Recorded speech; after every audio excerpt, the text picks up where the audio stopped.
الحمدللہ رب العالمین والصلاة والسلام علی سید المرسلین اما بعد فاعوذ باللہ من الشیطان الرجیم بسم اللہ الرحمن الرحیم الصلاة والسلام علیک یا رسول اللہ وعلی آلک واصحابک یا حبیب اللہ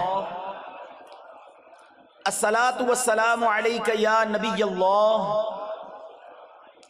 وَعَلَىٰ آلِكَ وَأَصْحَابِكَ يَا نور اللہ۔ درود پاک پڑھنے کے بے شمار فضائل و برکات ہیں۔ فضائل درود میں بہت ساری احادیث، بہت سارے واقعات ملتے ہیں۔ ایک بڑا ہی نرالا واقعہ، بلکہ اگر میں یہ کہوں کہ آپ کی اور میری آمد کا اس دنیا میں جو ذریعہ بنا ہے، نسل انسانی کے ابتدا کا اگر کوئی ذریعہ بنا ہے تو اس میں ایک وسیلہ، ایک واسطہ، ایک ذریعہ درود پاک بھی ہے۔ ویسے تو ہم ایک حدیث قدسی بھی ہے جس کا مضمون ہے کہ رب فرماتا ہے کہ اے محبوب، اگر میں تمہیں نہ بناتا تو یہ کائنات کو نہ بناتا، نہ زمین بناتا، نہ آسمان بناتا ہے۔ جب ہم اعلیٰ حضرت کا شعر پڑھتے ہیں نا کہ وہ جو نہ تھے تو کچھ نہ تھا، وہ جو نہ ہو تو کچھ نہ ہو، جان ہے وہ جہان کی، جان ہے تو جہان جہان۔ یہ تو ایک اس حدیث قدسی کی شرح ہے، لیکن ایک اور بھی پہلو ہے، ایک اور بھی زاویہ ہے۔ اب ذرا سمجھیے گا کہ جب حضرت آدم علیہ نبینا علیہ الصلوۃ والسلام کی تخلیق ہوتی ہے اور حضرت آدم علیہ الصلوۃ والسلام جنت میں تنہائی محسوس کرتے ہیں، کیونکہ آپ کہ ہم جنس تو کوئی بھی نہیں تھا، آپ اکیلے ہی ایک انسان تھے، اکیلے چلتے پھرتے تھے۔ اب اللہ تعالیٰ نے آپ علیہ الصلوۃ والسلام پر نیند طاری کر دی۔ اسی حالت میں آپ کی بائیں پسلی نکال کر اس سے حضرت حوا رضی اللہ تعالی عنہا کو تخلیق کیا گیا اور پسلی کی جگہ پر گوشت رکھ دیا گیا۔ اس عمل کے دوران آپ کو کسی تکلیف کا تو احساس نہیں ہوا، مگر جب آپ نیند سے بیدار ہوئے، یعنی اب دوسرے لفظوں میں دیکھیں تو آج ہم آپریشن کرنے کے لیے بے ہوش کرتے ہیں، اب ایک آپریشن ہونا تھا تو حضرت آدم علیہ السلام پر نیند طاری کی گئی اور بلا تکلیف آپ کی پسلی سے بی بی حوا رضی اللہ تعالیٰ عنہا کی تخلیق کی گئی۔ اب جب آپ نیند سے بیدار ہوتے ہیں تو آپ ایک نہایت خوبصورت خاتون کو اپنے قریب بیٹھا ہوا پاتے ہیں، تو آپ نے فرمایا کہ تم کون ہو؟ انہوں نے عرض کی میں عورت ہوں۔ فرمایا تمہیں کیوں پیدا کیا گیا؟ عرض کی کہ حضور اس لیے کہ مجھ سے آپ سکون حاصل کریں۔ اللہ اکبر۔ فرشتوں نے آپ علیہ السلام کے علوم کی وسعت معلوم کرنے کے لیے عرض کیا کہ ان کا نام کیا ہے؟ تو حضرت آدم نے فرمایا ان کا نام حوا ہے۔ سبحان اللہ۔ ارشاد فرمایا کیونکہ یہ ایک زندہ وجود سے پیدا کی گئی ہے۔ یاد رکھیے کہ حضرت آدم علیہ السلام کی باڈی سے، آپ کے جسم کے ایک حصے سے ضرور بی بی حوا کو بنایا گیا ہے، مگر یہ مرد و عورت کے ملاپ سے پیدا نہیں ہوئی، تو اس لیے یہ حضرت آدم کی اولاد نہیں ہے۔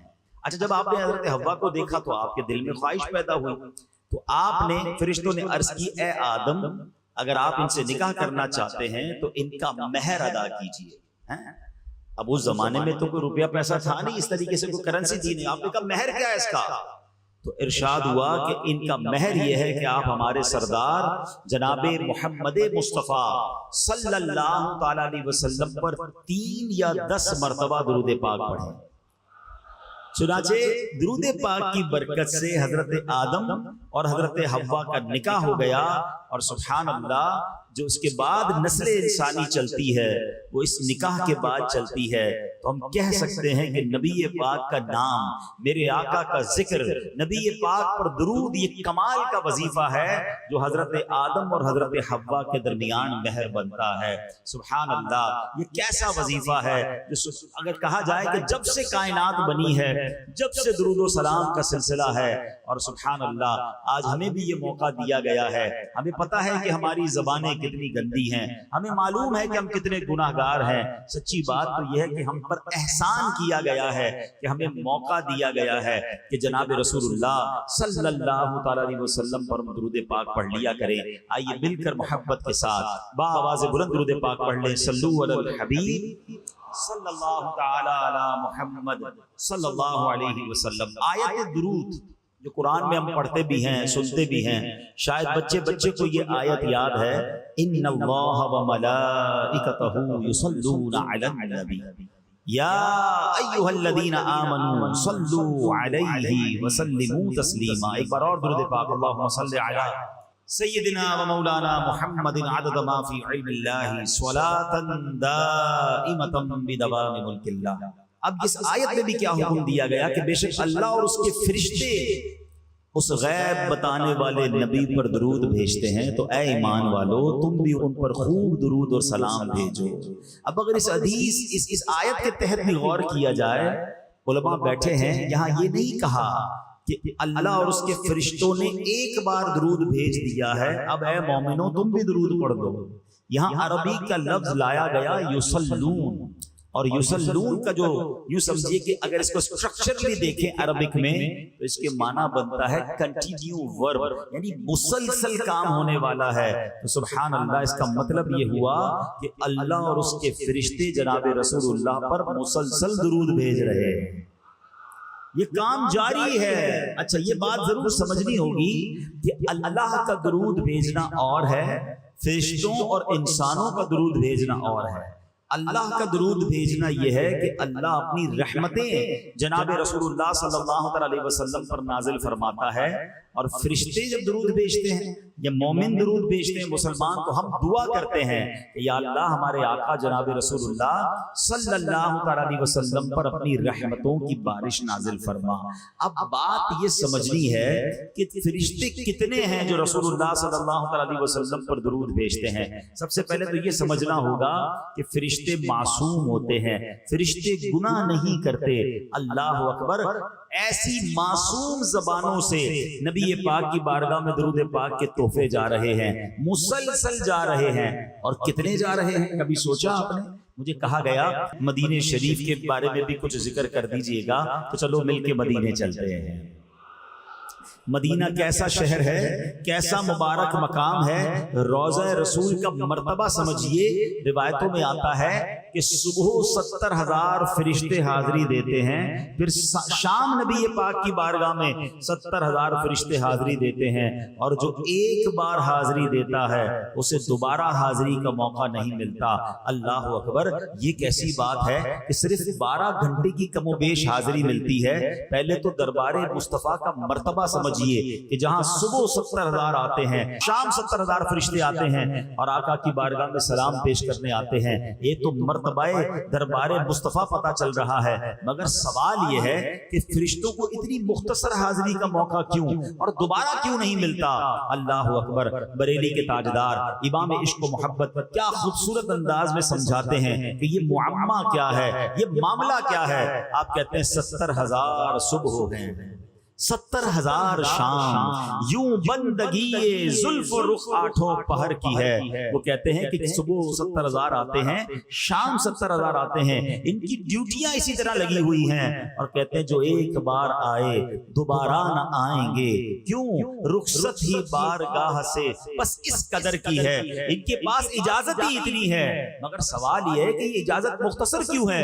تو سبحان اللہ، اعلیٰ حضرت کہتے ہیں یہ بدلیاں نہ ہوں تو کروڑوں کی آس جائے۔ اعلیٰ حضرت کہتے ہیں اگر یہ بدلیاں نہ ہوں، اگر یہ ڈیوٹیاں چینج نہ ہوں، تو اللہ کے فرشتے اتنے ہیں کہ کروڑوں باقی رہ جائیں گے، اور یہ بارگاہ مرحمت عام تر کی ہے۔ ارے آقا تو سب کے آقا ہے نا، مدینے جانے کی تمنا تو سب کے دل میں ہے۔ اگر فرشتوں کو یہ بدلیاں نہ کی جائیں، یہ ڈیوٹیاں چینج نہ کی جائیں، تو اللہ کے فرشتے اتنے ہیں کہ کروڑوں باقی رہ جائیں گے۔ اور آخر میں سبحان اللہ، اعلیٰ حضرت کہتے ہیں غلاموں تم پر سوچو کتنی مہربانی ہے، فرشتے تو معصوم ہیں، انہیں زندگی میں ایک بار حاضری ملتی ہے، اور گناہ گاروں پر کیسا کرم ہے۔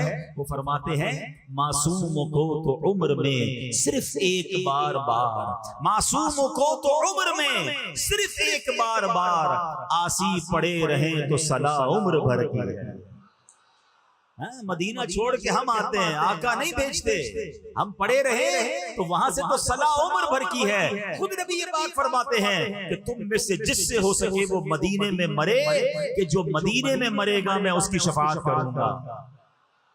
وہاں تو بلایا جا رہا ہے. ایک اور جگہ فرماتے من زار قبری وجبت لہو شفاعتی, جس نے میرے روضے کی زیارت کی اس پر میری شفاعت واجب ہو گئی. ارے آقا تو مدینے بلا رہے ہیں, وہ کہتے آؤ تو واپس نہ جانا, معصوموں کو تو عمر میں صرف ایک بار آسی پڑے رہے تو صلاح عمر بھر کی ہے. ایک اور جگہ اعلیٰ حضرت دیکھتے ہیں نا, بار نہ تھے حبیب کو پالتے ہی غریب کو.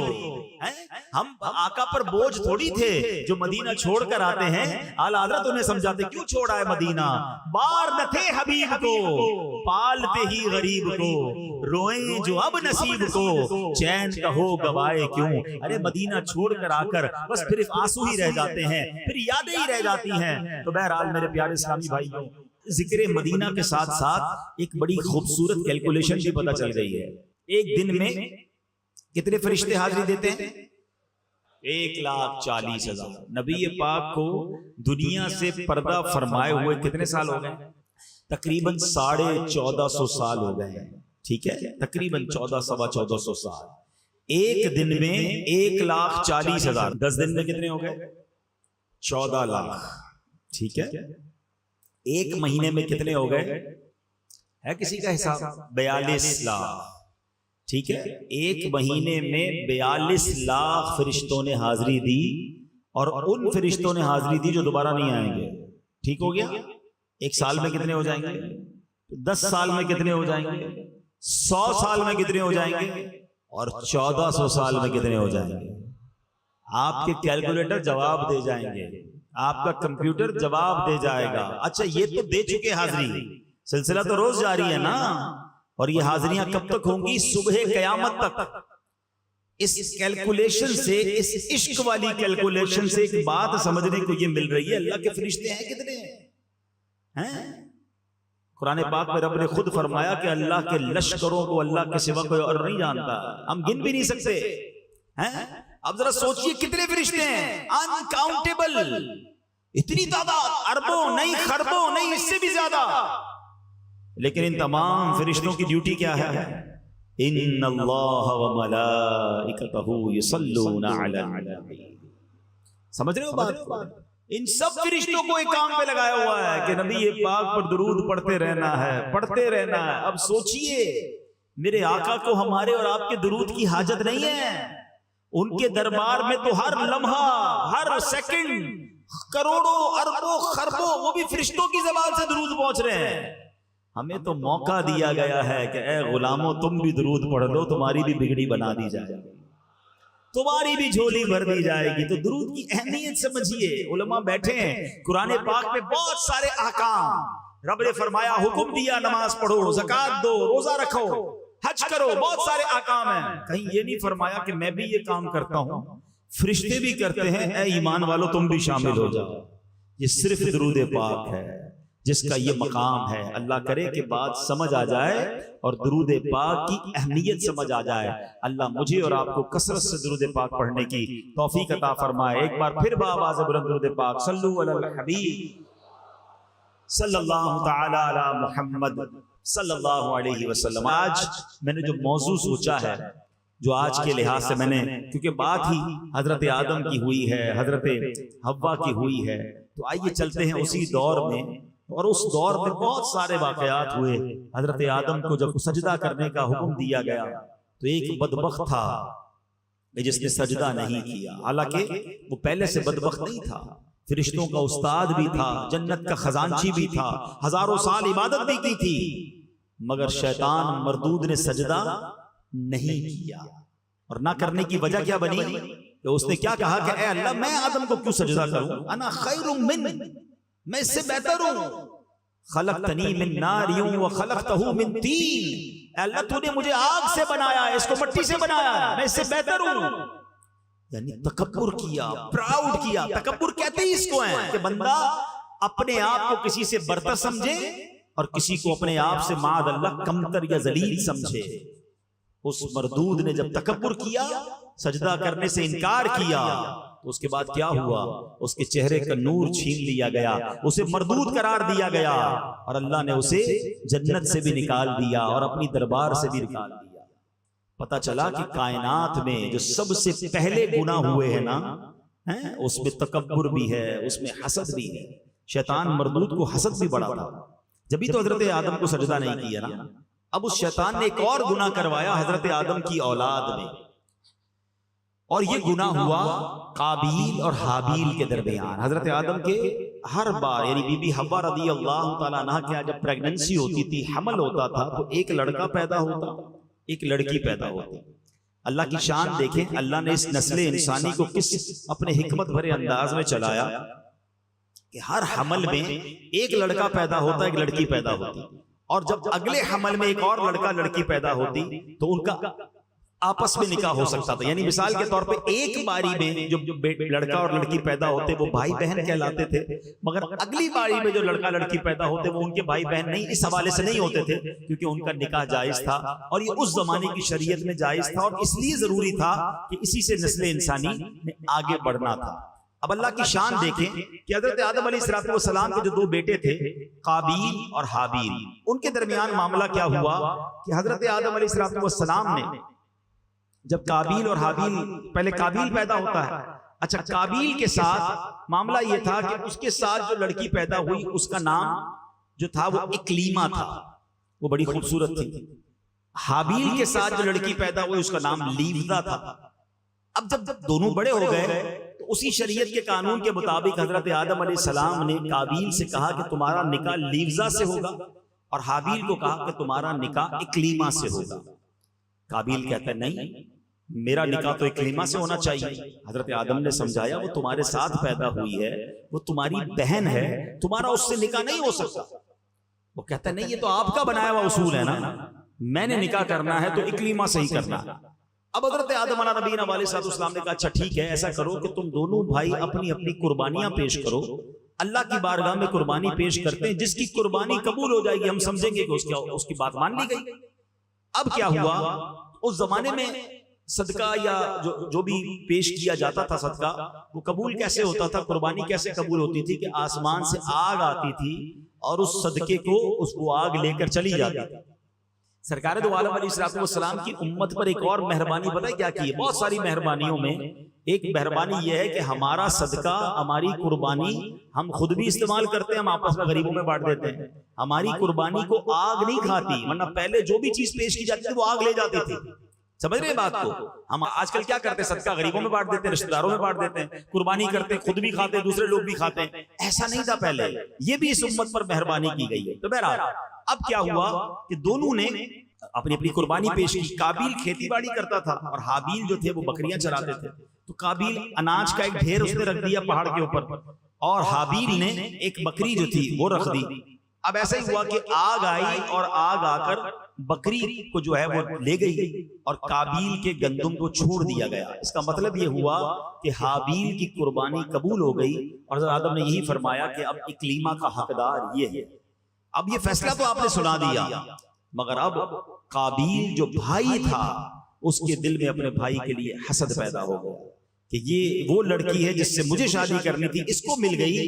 اور بالآخر اس حسد کی بنا پر قابیل نے حابیل کو قتل کر دیا. اس دنیا میں سب سے پہلا اگر قتل ہوا ہے تو وہ بھائی نے اپنے بھائی کا کیا ہے. اور وجہ کیا بنی؟ حسد وجہ بنی. حسد کیوں ہوا؟ ایک عورت کی وجہ سے ہوا. اس سب باتوں کو سمجھنا ہے. ایک بندہ جو ہے مردود ہو گیا تکبر کی وجہ سے، حسد کی وجہ سے. دوسرا بھائی نے بھائی کو قتل کیا حسد کی وجہ سے اور عورت کی وجہ سے. سمجھنی یہ باتیں کہ یہ کتنے پرانے گناہ ہیں، یہ کتنے بڑے فتنے ہیں جو آج بھی مسلمانوں کے دلوں میں بس رہے ہیں، اور مسلمانوں کو اس کی پرواہ نہیں ہے. حدیث پاک کا مضمون ملتا ہے کہ جب تک دنیا میں کوئی بھی قتل ناحق کیا جائے گا اس کا گناہ جو ہے قتل کرنے والے کو تو ملے گا ہی، قابیل کو بھی ملے گا، کیونکہ اس نے یہ طریقہ ایجاد کیا. ایک اور بات سیکھنے کو ملی کہ جو گناہ کا طریقہ ایجاد کرتا ہے، گناہ پر لوگوں کو لگا دیتا ہے، لوگوں کو کوئی ایسا راستہ بتاتا ہے جس سے بندہ گناہ کرے، گناہ کرنے والے کو تو وہ گناہ ملتا ہے جس نے یہ راستہ بتایا، جس نے لوگوں کو لگایا. یہ گناہ جاریہ اس کے لیے بھی ہوتا ہے. سیکھیں ان باتوں سے. آج کل تو مزہ آتا ہے لوگوں کو, خود بھی گناہ کرتے ہیں, دوستوں کو بھی بتاتے تم بھی کرو, فلاں چیز دیکھ کر آیا ہوں, فلاں غلط جگہ پر ہو کر آیا ہوں. اب تو سوشل میڈیا کا زمانہ ہے, خود کوئی گندی چیز, کوئی بری چیز دیکھی, اس کو پھر شیئر بھی کر دیا, تم بھی دیکھو, تاکہ سارے دیکھتے رہیں اور اسے گناہ ملتا رہے. کچھ گناہ تو بڑے عجیب گناہ ہیں, گناہ بے لذت کہیے اس کو. اپنے موبائل فون میں میوزیکل ٹیون رکھیں گے, عجیب عجیب گانے. ہم کسی بندے کو فون کریں, وہ سن بھی نہیں رہا, ہمیں میوزک سنا رہا ہے. ارے بھائی تمہیں عقل نہیں ہے کہ ہر بندہ کال کرے گا, گناہ تمہیں بھی ملے گا, اس کو بھی بیچارے کو سننا پڑ رہا ہے. ایسی بہت ساری چیزیں. اپنی گاڑی کے پیچھے بے پردہ عورت کی تصویر لگا دیں گے, خود گاڑی چلا رہا ہے, پیچھے جتنے لوگ ہیں بےہودہ تصویر دیکھو, خود بھی گناہ کماؤ, مجھے بھی گناہ پہنچاؤ. کیا ہو گیا ہمیں؟ پہلے ہی گناہ ہمارے تھوڑے جو گناہ جاریہ والے کام کر رہے ہیں. اس کے برعکس سبحان اللہ, جو نیکی کے راستے پر کسی کو لگا دے, کسی کو نمازی بنا دے, کسی کو درود پڑھنے والا بنا دے, کسی کو سچے راستے پر لگا دے, سبحان اللہ, جو عمل کرے گا اس کو تو ثواب ملے گا, اور جس نے اس کام پر لگایا ہے ان سب کا ثواب بھی اسے ملتا رہے گا. مبارک ہو دعوت اسلامی والوں کو, مبارک ہو ان علماء کرام کو, مبارک ہو مسجد کے خطیب و امام صاحبان کو جو بیانات کرتے ہیں, جو درس دیتے ہیں. کتنی بڑی نیکی ہے, کوئی ایک بیان میں نمازی بن جائے, کوئی ایک بیان میں گناہ کو چھوڑ دے, کوئی ایک بیان سنے ذکر و اذکار کرنے والا, درود پڑھنے والا بن جائے, کوئی حرام روزی چھوڑ دے, کوئی ماں باپ کو ستانا چھوڑ دے. آپ نے تو اس سے یہ کام کروا دیا, انشاءاللہ وہ جب تک نیکی کرتا رہے گا اس کو تو ثواب ملے گا, جس نے یہ کام بتایا سکھایا تھا انشاءاللہ اسے بھی ثواب ملتا رہے گا. ایک بزرگ کے بارے میں آتا ہے, وہ کہتے ہیں لوگوں کو مجھے روزانہ 25 نمازوں کا ثواب ملتا ہے. لوگوں نے کہا حضرت ہم تو 5 نمازیں پڑھتے ہیں, ہمیں 5 نمازوں کا ثواب ملتا ہے, آپ کو 25 کا کیسے ملتا ہے؟ فرمایا 5 اپنی نمازیں پڑھتا ہوں, 4 غیر نمازیوں کو نمازی بنا دیا ہے, وہ نماز پڑھتے ہیں ان کا ثواب بھی مجھے ملتا ہے. کتنا پیارا کاروبار ہے, کیسی زبردست یہ نیکی ہے.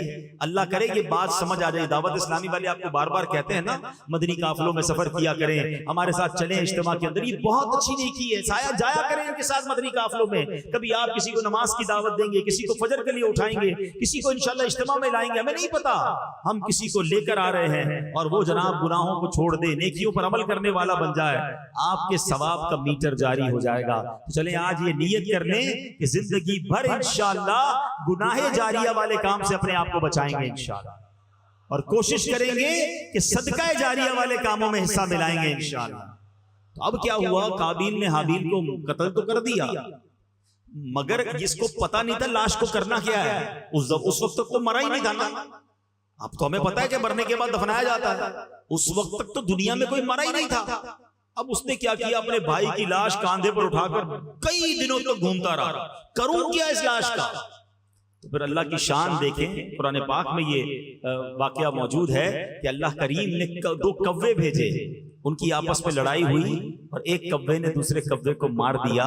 جب وہ مر گیا تو پنجے سے زمین کھود کر اس کوے نے دوسرے کوے کو زمین میں دبا دیا. تو قابیل کو پتا چلا کہ اچھا لاش کو دفنایا جاتا ہے.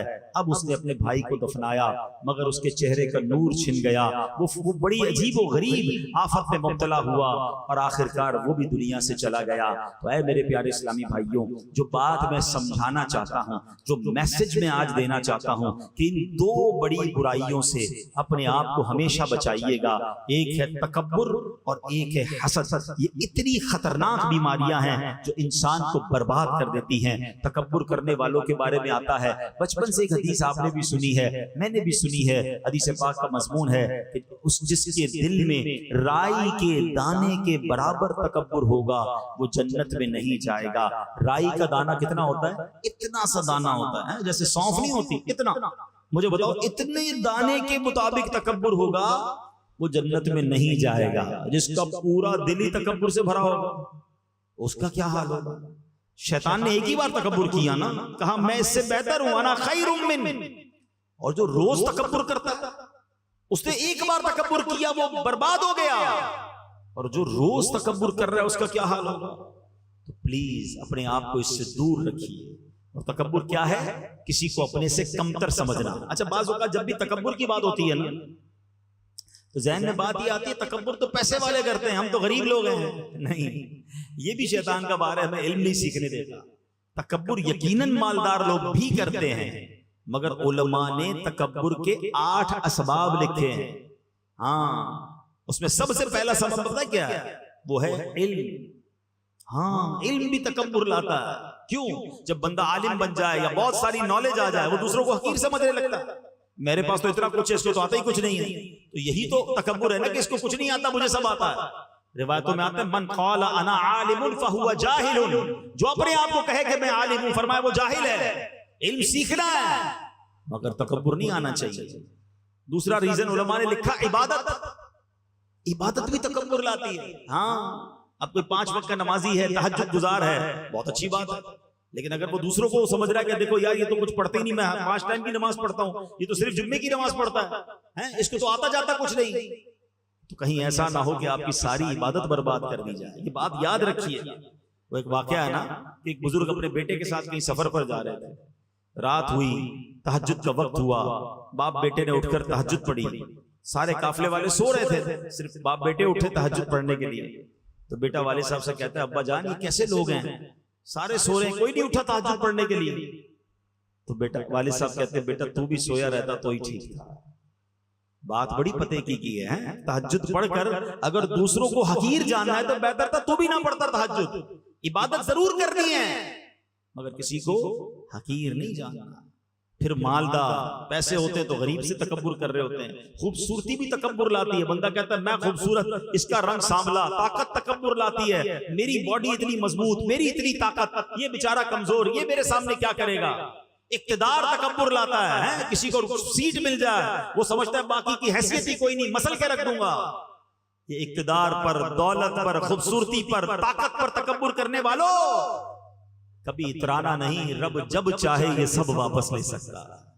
ہم نے بڑے بڑے خوبصورتی والوں کو ایسی ایسی بیماریوں میں پڑتے دیکھا کہ چہرہ دیکھنے کے قابل نہیں رہا.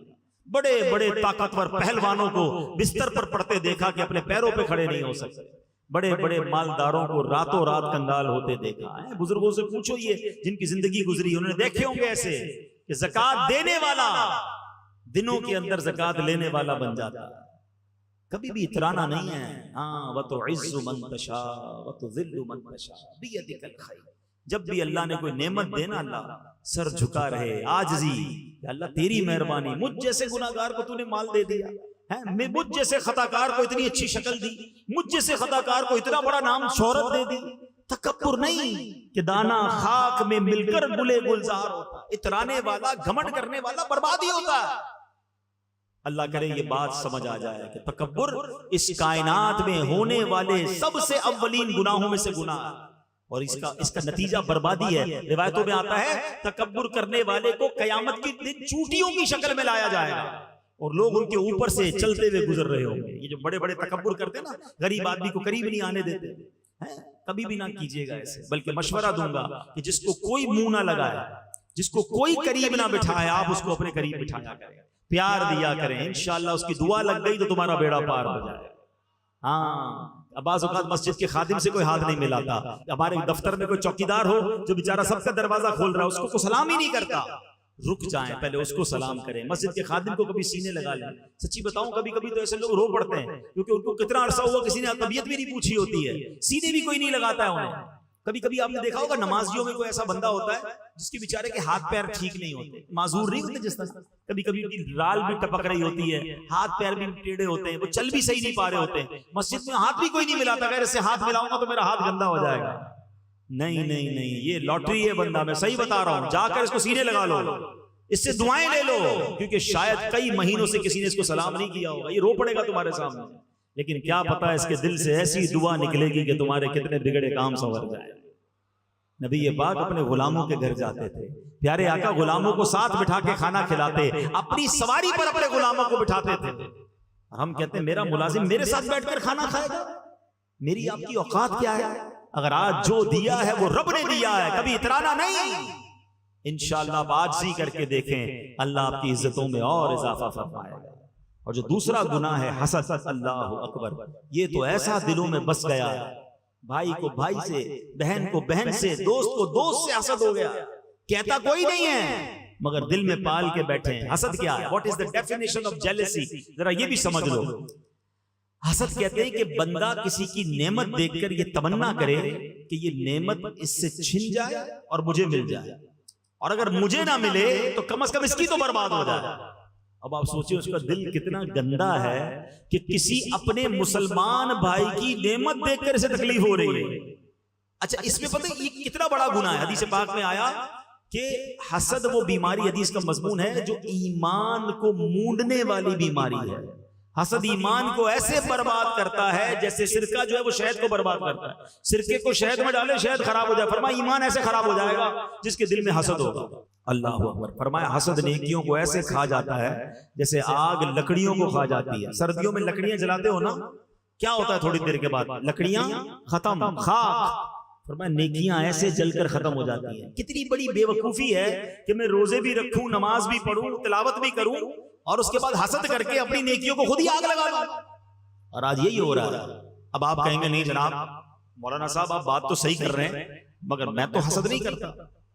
چلے آخر میں، بیان کے آخر میں چھوٹا سا ٹیسٹ لے لیتا ہوں. میڈیکل ٹیسٹ کرواتے ہیں نا، بلڈ ٹیسٹ کرواتے ہیں. آج میں آپ کا ایک چھوٹا سا روحانی ٹیسٹ کے لے لیتا ہوں، اپنا بھی اور آپ کا بھی.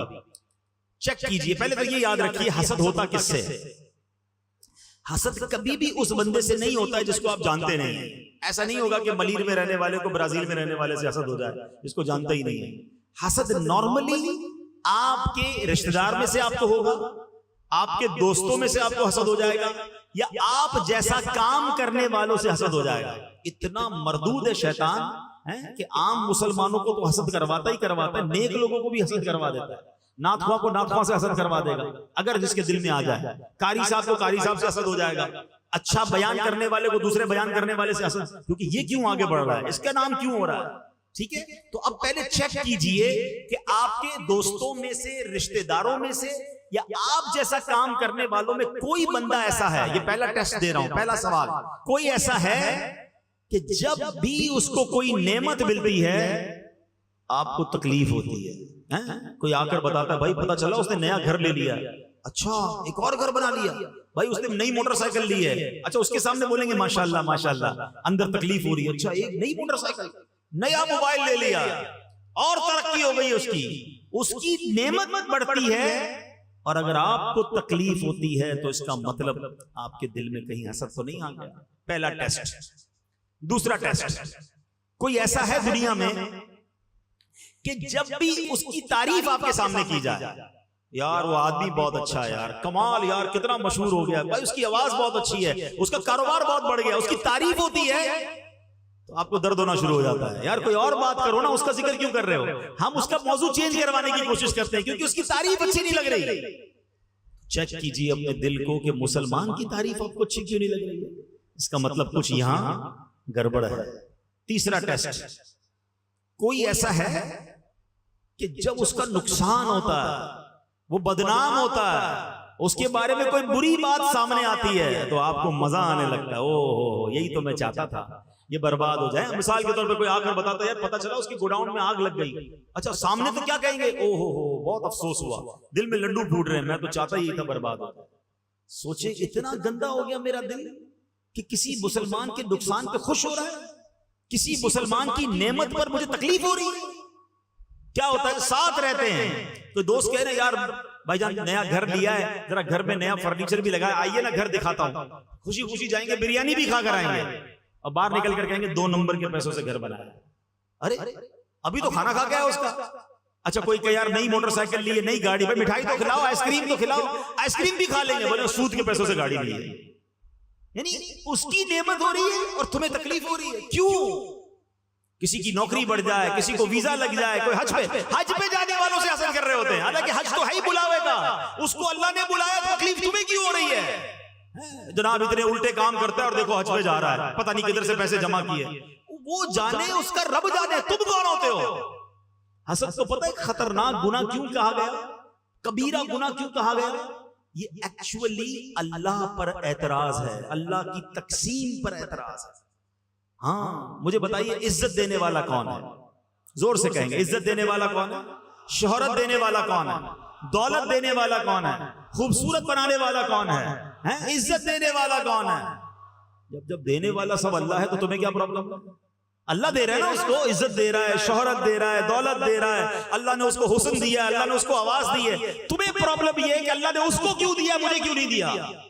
یہ بندے پر نہیں، یہ اللہ پر اعتراض ہے. یہ اتنا بڑا کبیرہ گناہ ہے، کبھی نہ کرنا، کبھی نہ کرنا. ہاں پتہ کیا کرنا چاہیے، اس کا علاج کیا بتایا علماء نے کہ آپ کو اگر کسی کی کسی بات سے حسد ہے نا، آپ کو برا لگ رہا ہے، آپ دعا کریں اللہ اس میں اور اضافہ کر دے. ہے بڑا مشکل، مجھے تو اس کا چہرہ ہی نہیں لگتا، میں اس کے لیے دعا کروں. ہاں اینٹی بائیوٹک ہے، علاج انجیکشن میں درد ہوتا ہے نا، لیکن علاج یہی ہے کیونکہ تکبر حسد مجھے ہو گیا، اس کو تو ہے نہیں. یہ اتنی بری بیماری ہے پیارے اسلامی بھائیوں. حسد کہتے ہیں جیلسی کو، جلن کو. یہ حسد دنیا میں بھی بندہ جلتا ہے اور آخرت میں بھی جلے گا.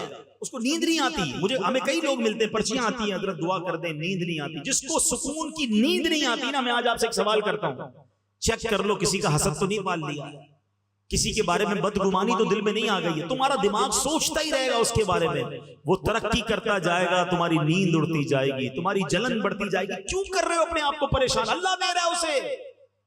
کسی کی ترقی میں مجھے کیا پرابلم ہے؟ میں کچھ نہیں کر سکتا کسی کا. یاد رکھیے گا، ساری دنیا مل کر کسی کو ذلیل کرنا چاہے، کسی کی تباہی چاہے، اگر رب نے عزت لکھی ہے اس کو عزت مل کر رہنی ہے. کوئی نہیں جھکا سکے گا اسے. ہماری اوقات کیا ہے؟ اللہ دے رہا ہے اسے. اور ساری دنیا مل کر کسی کو اونچا کرنا چاہے، اگر رب نے ذلت لکھی ہے تو اس کو ذلت سے کوئی نہیں بچا سکتا. وَتُعِزُّ مَن تَشَاءُ وَتُذِلُّ مَن تَشَاءُ بِيَدِكَ الْخَيْرُ. یہ ایمان بنا لو. ہاں اب آپ کہیں کہ پھر ہمیں کیوں نہیں مل رہا؟ ارے جس رب نے اس کو دیا ہے وہ تمہیں بھی دے سکتا. اللہ سے مانگو نا. حسد تو میں جب کروں کہ جب اللہ کے خزانوں میں کمی ہو. رب اس کو دولت دے سکتا ہے، وہ مجھے بھی دے سکتا ہے. رب اس کو شہرت دے سکتا ہے، وہ مجھے بھی دے سکتا ہے. رب اس کو عزت دے رہا ہے، وہ مجھے بھی دے سکتا ہے. ہم کیوں اس کی چھننے کی تمنا کر رہے ہیں؟ ارے اس سے مانگو جس نے اس کو دی ہے، وہ تمہیں بھی عطا فرما دے گا. اس کو ایک آسان لفظوں میں بات اپنی ختم کرنے لگا ہوں تاکہ اللہ کرے یہ کانسیپٹ سمجھ آ جائے اور دماغ سے، دل سے یہ حسد کی بیماری نکل جائے. مثال کے طور پر ہمارے جنید بھائی یہاں موجود ہیں، ٹھیک ہے؟ جنید بھائی کو میں 50,000 روپے دوں، 1,000 کے نوٹ، 50,000 کی گڈی. جنید بھائی یہ پیسے لیں اور یہاں سے بانٹنا شروع کریں، سب کو 1,000 روپے دیں. کیا ہوگا پتہ ہے؟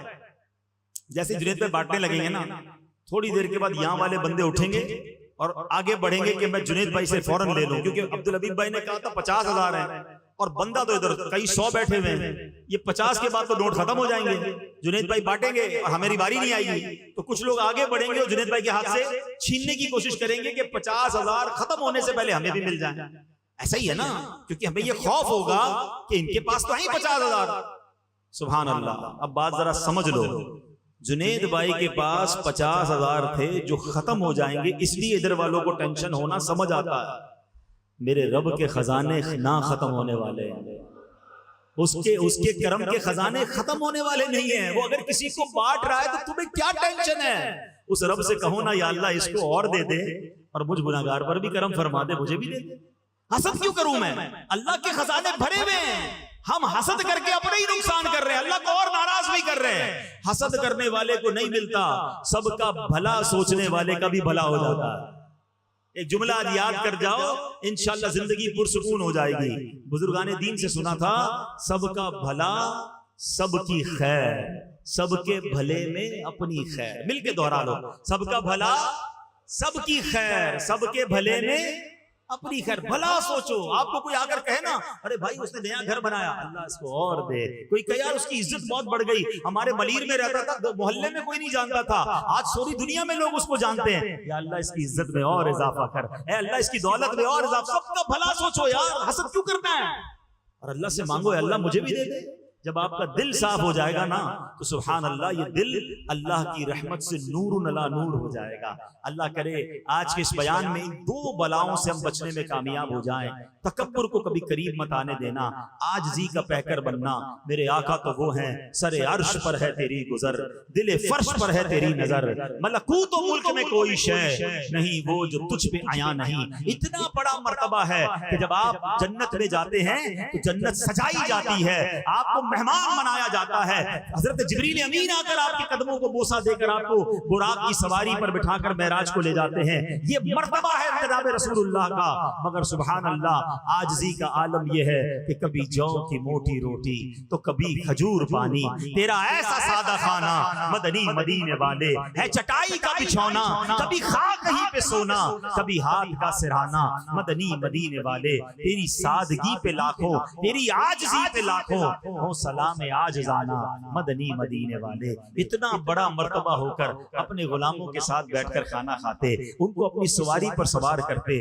میں اور آپ تو ان کے جوتے مبارک کی, نالین مبارک کی لگے ہوئے خاک کے ذرے کے برابر بھی نہیں ہیں. ہم کس لیے اتراتے ہیں, ہم کس بات پر گھمنڈ کرتے ہیں؟ اللہ نبی پاک کی عاجزی کا صدقہ ہم سب کو نصیب فرما دے.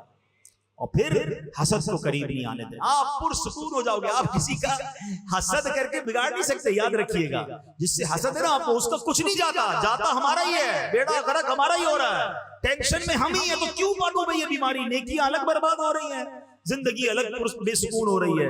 تو پوزیٹو سوچیں, اچھا سوچیں. آخر میں حسد کا علاج بتا دیتا ہوں. تکبر اور حسد دونوں کا علاج لے جاؤ. بیماری ہے نا, بیماری کا علاج بھی تو ہونا چاہیے. سب سے اچھا علاج یہ ہے کہ بندہ دعا کرے. الدعاء سلاح المومن, دعا مومن کا ہتھیار ہے. اللہ سے دعا کرے, یا اللہ میرے دل کو تکبر سے, حسد سے پاک فرما. یہ بار بار دعا کیا کریں. اور بھی دل کی بیماریاں ہیں, عجب ہے, خود پسندی ہے, ریاکاری ہے, یہ عجیب عجیب بیماریاں. ایک بیان میں بہت ساری چیزوں کو بیان نہیں کر سکتا, مگر اللہ سے پہلے تو دعا کرے کہ اللہ دل صاف کر دے. اس دل کو اگر مدینہ بنانا ہے نا, ایک طرف تو دعا کرتے ہو سینہ بنے مدینہ, اور سینے میں تکبر بھی پالا ہوا ہے, اسی میں اس میں جناب غرور بھی ہے, حسد بھی, اور کہتے ہیں دل میں بسے مدینہ. کیسے دل میں مدینہ آئے گا؟ کیسے عشق رسول آئے گا؟ پہلے گندگی صاف کرو, پھر دیکھو مدینے والے کیسے کرم فرماتے ہیں انشاءاللہ. ایک تو پہلا علاج کیا ہو گیا؟ دعا.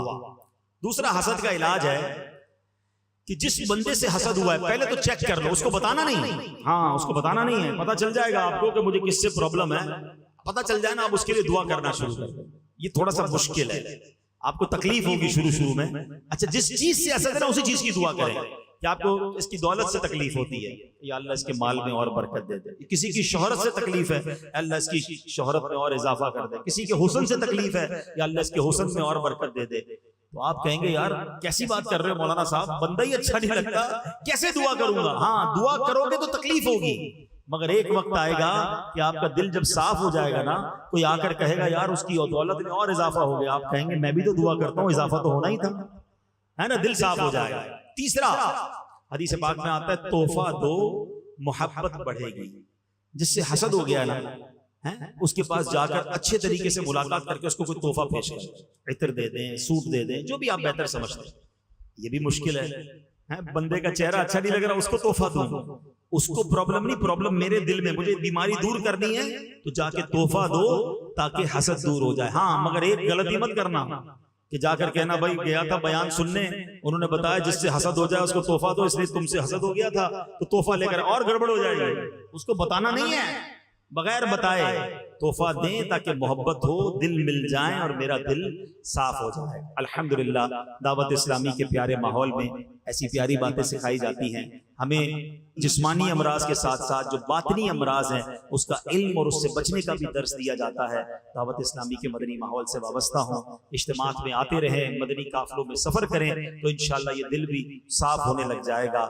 اللہ پاک ہمیں دل کی بیرونی بیماریوں سے بھی اور اندرونی بیماریوں سے بھی شفا عطا فرمائے, اور ہمارے سینے کو جناب رسول اللہ صلی اللہ علیہ وسلم کے عشق کا مدینہ بنا دے. رہیں ان کے جلوے, بسیں ان کے جلوے. کیا خوبصورت التجا ہے. مولانا حسن رضا خان صاحب کہتے ہیں رہیں ان کے جلوے, بسیں ان کے جلوے, میرا دل بنے یادگار مدینہ, میری خاک یا رب نہ برباد جائے, پسے مرگ کر دے غبار مدینہ. آمین بجاہ النبی الامین صلی اللہ تعالی علیہ وسلم. صلو علی الحبیب. الحمدللہ رب العالمین والصلاة والسلام علی خاتم النبیین. یا ارحم الراحمین یا ارحم الراحمین یا ارحم الراحمین. یا ربنا یا ربنا یا ربنا یا ربنا یا ربنا یا اللہ یا رحمان یا رحیم اللهم ربنا آتنا في الدنيا حسنة وفي الآخرة حسنة وقنا عذاب النار وقنا عذاب القبر وقنا عذاب الحشر وقنا حساب الميزان۔ اے رب کریم ہم سب کا جمع ہونا اپنی بارگاہ میں قبول فرما۔ اے اللہ ہم سب کی تمام صغیرہ کبیرہ گناہوں کو معاف فرما۔ ہماری ہمارے والدین کی، نبی پاک علیہ الصلوۃ والسلام کی ساری امت کی بخشش فرما۔ اے اللہ ہماری زندگی میں جو ٹوٹے پھوٹے نیک اعمال ہیں نبی پاک صلی اللہ تعالی علیہ وسلم کی بارگاہ میں ہدیۃً تحفۃً عقیدۃً پیش کرتے ہیں، قبول فرما۔ پیارے آقا کے وسیلہ جلیلہ سے تمام انبیاء کرام، صحابہ کرام، تابعین، تبع تابعین، اولیاء کاملین، بالخصوص شیخ عبد القادر جیلانی رحمۃ اللہ تعالی علیہ کی بارگاہ میں پیش کرتے ہیں، قبول فرما۔ تمام مسلمین، تمام مسلمات ان کی روح کو پیش کرتے ہیں، قبول فرما۔ ہم سب کے والدین میں سے کوئی ایک رشتہ دار دنیا سے چلے گئے، اے اللہ ہم سب کی ارواح کو پیش کرتے ہیں، قبول فرما۔ اے اللہ تمام سرکار علیہ الصلوۃ والسلام کی امت کو پیش کرتے ہیں، قبول فرما۔ آج کے اس اجتماع کو ہم سب کی مغفرت کا ذریعہ بنا۔ اے اللہ جو آج بیان سنا اسے یاد رکھنے، عمل کرنے، دوسروں تک پہنچانے کی توفیق عطا فرما۔ ہمارے دلوں کو حسد سے پاک کر دے، تکبر سے پاک کر دے، ریاکاری سے پاک کر دے، خود پسندی سے پاک کر دے۔ اے اللہ ہمارے سینوں کو نبی پاک کے عشق کا مدینہ بنا دے۔ اے اللہ جتنے بیمار ہیں انہیں شفا عطا فرما۔ کئی لوگوں نے پرچیاں دی ہیں، پیغام بھجوائے ہیں، اے اللہ تو سب کے نام بھی جانتا ہے اور کام بھی جانتا ہے، آج سب کی جھولیاں بھر دے۔ اے اللہ جو پریشان حال ہیں ان کی پریشانیاں دور فرما۔ بے اولادوں کو نیک اور صالح اولاد عطا فرما۔ جو قرضوں میں ڈوبے ہیں اللہ ان کے قرضے اتر جائیں۔ اے کریم آج ہم سب کی جھولیاں بھر دے، سب کے رزق حلال میں، کاروبار میں برکتیں اور وسعتیں عطا فرما۔ ہم سب کی جان، مال، عزت، آبرو، آل اور اولاد، دین اور ایمان کی حفاظت فرما۔ اے کریم فلسطین کے مسلمانوں کی غیب سے مدد فرما۔ عالم اسلام کا بول بالا فرما۔ اللہم ربنا تقبل منا انك انت السميع العليم وتب علينا يا مولانا انك انت التواب الرحيم وافوض امري الى الله ان الله بصير بالعباد لا اله الا انت سبحانك اني كنت من الظالمين ببركة ان الله وملائكته يصلون على النبي يا أيها الذين آمنوا صلوا عليه وسلموا تسليما اللهم صل على سيدنا ومولانا محمد طب القلوب ودوائها وعافية الأبدان وشفائها ونور الأبصار وضيائها وعلى آله وصحبه وبارك وسلم۔ جب دمیں واپسی ہو یا اللہ، سامنے ہو روضہ رسول اللہ اور لب پہ ہو لا الہ الا اللہ محمد رسول اللہ۔